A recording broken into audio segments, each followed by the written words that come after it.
Hey, I'm Sawyer, a graphic designer learning game UI UX from zero with an AI panel as my mentor.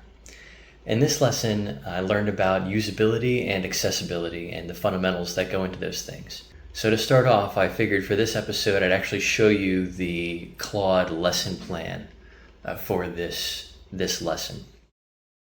Here it's teaching me the 10 usability heuristics according to Nielsen, which are apparently industry standard. The first one is visibility of system status. We have match between system and the real world, user control and freedom, consistency and standards, error prevention, recognition rather than recall, flexibility and efficiency of use, aesthetic and minimalist design, help users recognize, diagnose, and recover from errors, and help and documentation. Under game accessibility fundamentals, we have visual, motor, auditory, and cognitive. If you want to read through these in full, feel free to pause and do that. As a way of helping me to remember, I wanted to write it down or do some sort of exercise that helps me ingrain these into my brain. So I made a little graphic that I could pull up at any time to reference back to. I also made one for the fundamentals of game accessibility. So now we come to the exercise. In this exercise, as in previous ones, the task was to grab a screenshot from a game and run it through an audit based on the new things that I've learned. So in this lesson, I chose this screenshot from GameUIDatabase.com. It's Granblue Fantasy. And unlike in previous exercises, this is not a screenshot I took myself. This is not a game that I've played.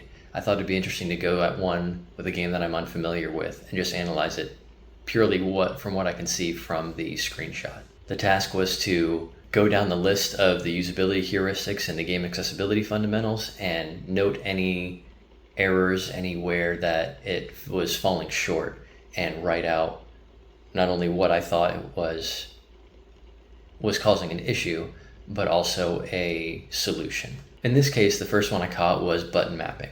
I got to number 4 on the usability heuristics, and it's something it talks about is common button usages and things that are familiar to players. Everything here seemed pretty standard. The lock on and guard stuff on the shoulder buttons, attack is Y, jump is B, some other power up is X. This is obviously a Nintendo Switch, but all this seems to make sense.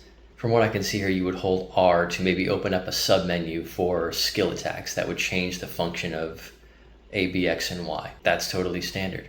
The things that stood out to me were dodge being on ZR and map being on hold R3. In a combat game like this, I feel like it's way better to have dodge on A since it's unassigned, because that's right where all the action's happening. That's where the player's thumb rests while they're attacking and jumping and using their other powers. Dodge is pretty important, and it seems like something you'd use a lot. So you'd want it really central and on a button that it is often in other games, at least one of the face buttons. Dodging on a trigger button feels really strange, and A seems to be unassigned, so I don't know why they didn't just put it there. Map being on R3 isn't a huge offender. Map isn't something you need to access all the time, but seemingly minus is unassigned, which is basically the equivalent of the select button on other systems like PlayStation or Xbox. So I don't know why you wouldn't put it there either. On plenty of other Switch games, map is on minus. The next issue I flagged was in the recognition rather than recall category, number 6 on the usability heuristics. It looks like to me that there are way too many icons and little unlabeled things that are just cluttering up the entire screen. Things that maybe a seasoned player would understand well at a glance, but if you look at the player status bars, you've got the little sword icon, the little shield icon, and underneath the player portraits, you also have what seems to be some sort of elemental affinity on the left and crossed swords, whatever that means, on the right, and the CPU bar. And it seems like a lot, and it seems like a lot of clutter, where a player that's new and trying to figure these things out might just choose to not even look at those things, because it might be just such a chore to try to recognize and decipher and remember all these little symbols that they're just going to look at the main game and fight as best they can and not really engage with this other information. And obviously that's not what you want in your game design. My idea for a solution to this would be to take away those CPU bars, to simplify those icons that are so small, and then move the red sword and shield icons, this row of icons, up in line with the character names. None of them seem to be long enough to take up the entire line. So if you moved them up there, then this whole thing would be a little bit more condensed and a little more clean and a little less cluttered. And then you can actually make them all a little bigger to increase legibility and readability. You could probably take away these percentages too, because with the bar filling up, I feel like the percentages are superfluous. I understand for something like damage and health, you're going to want these numbers up there for players who are really counting damage down to the point. And then with the icons being able to have a little more room up here and being bigger, you'd actually be able to add some sort of clarifying information. Not too much to add more clutter, but if, for example, this sword represents a +2 attack bonus, you could have a little +2 right next to it. There would be room to put something like that to just be a little clearer. The third issue I flagged was unnecessary on-screen controls. Now, it seems like this pretty much maps all the controls for the whole game, almost the entire controller. You've got both shoulder buttons over here, the D-pad, both shoulder buttons over here, and all the face buttons. The only one I don't see is minus, because you also have L3, R3, and plus. Now, when it comes to combat, especially if you have a game that has a little bit more complex combat, I can understand keeping these things on screen so a player never has to try to remember these things in the heat of battle. They can just understand and remember at a glance and go. The things I think are superfluous are this bottom row here. L to dash, that's very basic. Even if you're not in combat all the time in a game like this, you're going to be moving all the time, and movement is going to be one of the first things you learn.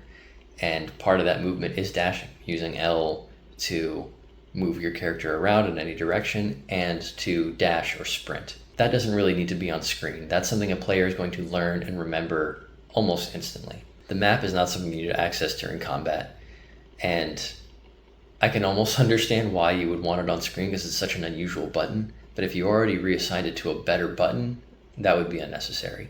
And the pause menu. Every game in the whole world has the pause menu on the start or plus button, so this is really unnecessary to have on here as well.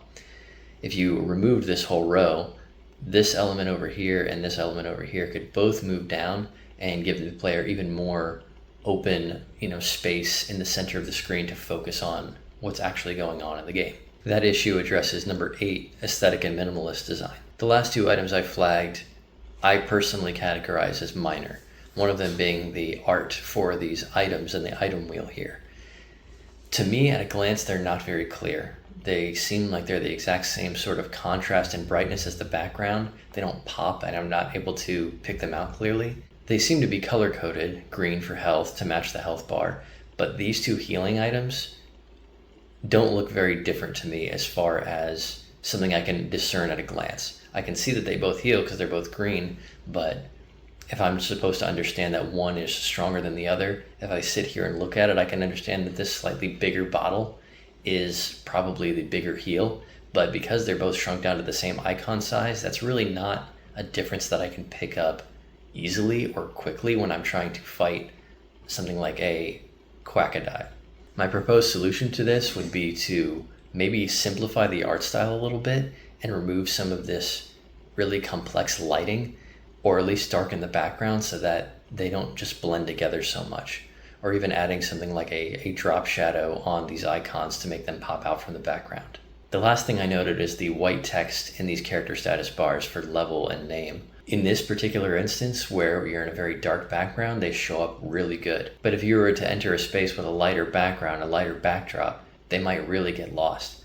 I can tell very vaguely that they have an outer glow of a bluish color, but it doesn't seem very defined and doesn't seem very bright. And against something like clouds or a sky, I don't know if they would show up very well. So those are all the things I noted about this screenshot, but the next step that Claude had me take was to run it through an AI check.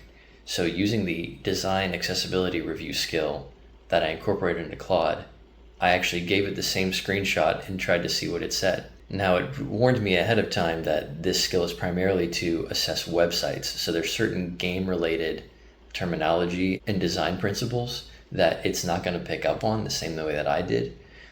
but it was going to be interesting to see which things it noted, because one of the things it's really strong at in this is text legibility and some of these accessibility issues. So here's Claude's review.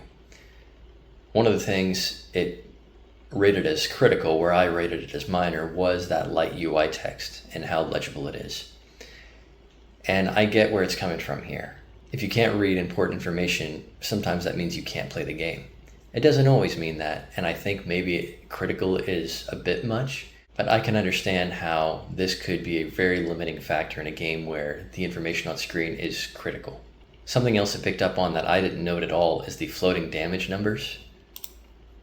In this screenshot, you can see them above the monster, where there's this red and orange 32 here, but there's also this 95 and 13 very dim and faded in the background. I guess on instinct, I sort of regarded those numbers as somewhat superfluous. The 32 obviously stands out and it's important, but the 95 and the 13 I took to be almost passive damage or even healing or block numbers, just based on my own experience. So I didn't flag it, but Claude seemed to think they were very important, because if they're showing it at all, it should be important, and they don't show up very well. A fairly major accessibility issue that I did walk right past were the colors of the health bar, enemy HP bar, and the charge bar in orange.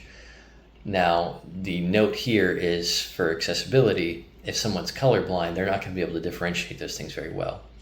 Sure, to an extent, I understand that positioning also helps with that. It's very common practice to have a character's health bar right next to them as the top bar of any number of bars, and a player could certainly get over that hump if they just play a little bit.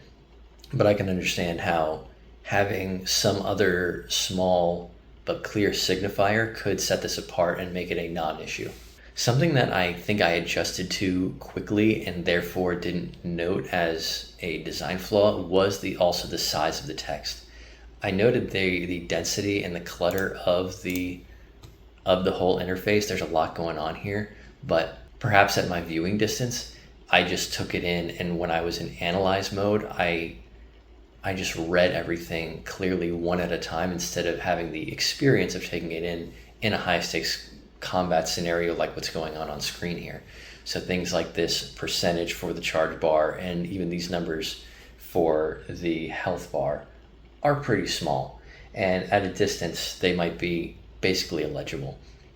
It sort of rolls into the same issue I was having with the status bars as a whole, where they're cluttered and small and hard to read, but noting the text size specifically is not something that I did.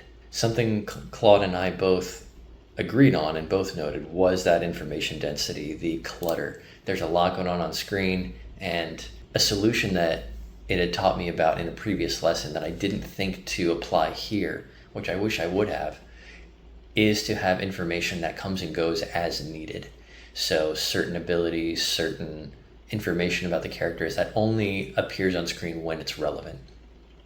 For example, some of these status things with these characters, I don't know exactly what they mean, but if perchance they weren't always relevant all the time, if you didn't really need to know that this character had an attack bonus and defense bonus right now, because that was just going to play out in combat, and you didn't need to have the number or the representation of a number on that, or even these like battle statuses. I don't know what these crossed swords are, but I almost imagine that they mean this person's in attack mode. Well, obviously. Maybe if that thing changes, it would appear for a moment to let you know that that thing changed, and you can make note of it in your own head, but there's a lot going on here, and certainly it's not all necessary. The one thing I could say almost for certain is this CPU bar. This indicates to me that I guess this is a multiplayer game, and if you're playing online with friends, other players can control these characters instead of CPUs. But if you're just playing single player and going for it and you're not even online at all, this does not need to be here. It noted too these whole interfaces down here with the combat and the buttons. I don't think they need to go away. Maybe not all of it's necessary all the time, like the item wheel.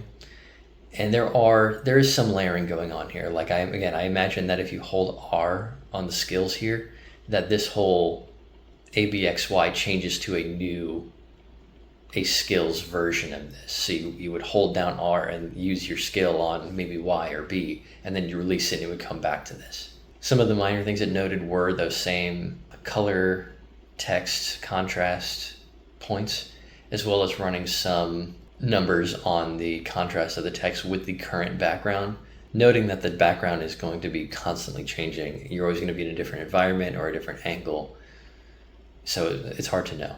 In the end, I submitted my own critique, my own audit to Claude, and had to compare with the one that it did using the accessibility check skill. The main feedback it had for me was that I was underscoring or undervaluing some of the issues. Things I was noting as minor or major were really critical. It noted in sections where I had written out the reasoning for flagging an issue, the reasoning itself justified a higher rating because it did have me rate them critical, major, or minor. So the one thing I guess I take away from that is that when I get into a game where I start to look at an interface, I can get used to it very quickly and roll with the punches. If something is bad, I kind of get used to it. And maybe I can still note it and notice that it could be better, but because I've already adjusted to it or imagined myself adjusting to it, I might not rate it as highly. So in the end, I suppose I just need to take everything a little more seriously and really analyze how much something could set a player back, including something like an accessibility issue where I rated the button mapping issue higher than the legibility issue. A legibility issue could limit somebody, as Claude pointed out, from playing the game at all, versus somebody who finds the button layout annoying, who can still play if they get used to it, or, of course, if the game has options for remapping the controls, it becomes a non-issue. Something I did note was that I couldn't tell if it had those accessibility options like remapping the controls just from the screenshot, but I shouldn't have continued with my audit assuming they just didn't. I should have noted that if it did, that this issue could be taken care of easily, but if not, it was more major. So the biggest lesson for me was how annoying and who does this lock out are two totally different questions, and I'd been scoring them as the same. That, and I need to be aware of stuff like colorblindness. I caught stuff that the AI couldn't catch, but it also caught some things that I had overlooked. In the next episode, I'll be working through a lesson where I stop analyzing screens and actually start building one in Figma. If you're learning this with me, stick around and tell me below, what's a game that you think nails accessibility or one that's impossible to read? See you next time.